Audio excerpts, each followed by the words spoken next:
Buonasera a tutti, sono Effettuare Rosemary. Oggi stasera voglio provare di fare lo sformato con lo zucchino. Io lo avevo già fatto una volta con lo zucchino già avanzati che avevo usato qualche giorno fa.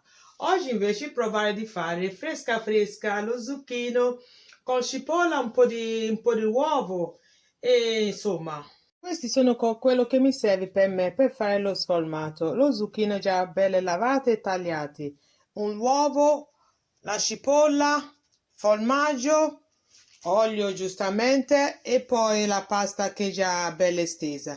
Ora accendo il fuoco e parto per friggere innanzitutto la cipolla e poi dopo mette lo zucchino.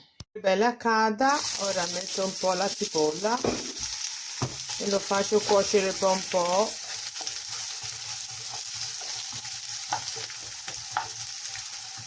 E poi quando è abbastanza rosolato lo metto insieme il zucchino.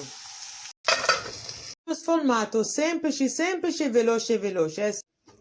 Avete visto, è spaccato tutto, ora lo lascio ghiacciare un po' e poi faccio l'impasto. Non ricordate che ci ho rimasto questo formaggio, invece di buttarla via ho tagliato un pezzettino di questo formaggino e dentro, così ora viene ancora più gustoso. L'uovo già messo, ho lavato tutto e poi sale e pepe, dipende anche il gusto. Io uso poco pepe ma un po' di sale sempre. Provo a chiudere, lucidarlo un po' e metto un pochettino dell'uovo sopra. Siamo quasi.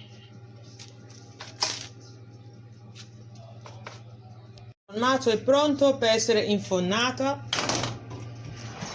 180 gradi, 30 minuti, dipende anche, vedrete voi. La mia sfornata è pronta di essere mangiata. Wow! Avete visto come è venuto? Wow!